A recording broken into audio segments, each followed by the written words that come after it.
تو کہتے ہیں ایک چھوٹا سا بچہ صبح صبح آ گیا، کہنے لگا حضور آپ کی کل دعوت کرنی آ جائیں گے؟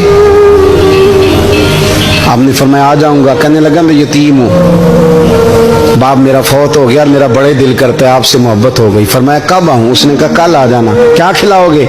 تو چنے کی دال اس نے جھولی میں ڈالی۔ کہنے لگا حضور میں لے آیا اور رات کو بھگاؤں گا، کل آپ کو کھلاؤں گا۔ آپ بیمار رہتے تھے، دوپہر کو سوجی کے بسکٹ کھایا کرتے تھے۔ سید صاحب کہتے ہیں جب وہ جانے لگا تو اعلیٰ حضرت فرمانے لگے اگر اجازت دو تو ایک بندہ ساتھ لے آؤں؟ کہنے لگا لے آؤ۔ فرماتے ہیں اس کے گھر گئے تو اندر بیٹھنے کی جگہ بھی نہیں تھی۔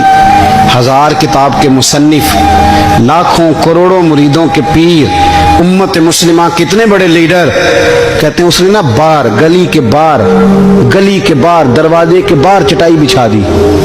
کہنے لگا حضور اندر جگہ نہیں ہے، میری اماں ہے اور آپ عورتوں سے بڑا پردہ کرتے ہیں۔ اعلیٰ حضرت باہر بیٹھ گئے زمین پہ، اس کو کہتے ہیں لاجپال پیر۔ باہر بیٹھ گئے، وہ چنے کی دال لایا اور باجرے کی موٹی روٹیاں۔ آپ کو تکلیف رہتی تھی پیٹ میں، آپ وہ چیزیں استعمال نہیں کرتے تھے، پر 1.5 روٹی کھائی۔ کھانے کے بعد کہا جائیں؟ کہنے لگا نہیں میری اماں آگ جلا رہی ہے، چائے پی کے جانا۔ وہ چائے آئی، جو بندہ سڑک سے گزرتا حضور جہاں بیٹھنے فرمایا جاؤ کام کرو، دعوت ہماری ہے تمہاری نہیں، جاؤ اپنا کام کرو۔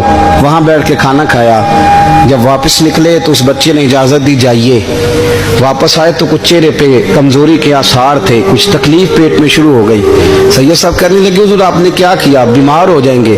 فرمانے لگے ایوب علی یار بیماری تو ٹھیک ہو جائے گی، پر تو نے دیکھا نہیں یتیم کا دل کتنا راضی ہو گیا ہے، کتنا راضی ہو گیا اس کا دل، کتنا وہ خوش ہوا ہے۔ اور فرمایا جب یتیم راضی ہوتا ہے تو اللہ بھی راضی ہوتا ہے، اللہ کے نبی بھی راضی ہوتا ہے۔ بڑی پرہیزگاری والی زندگی گزاری، 3 بار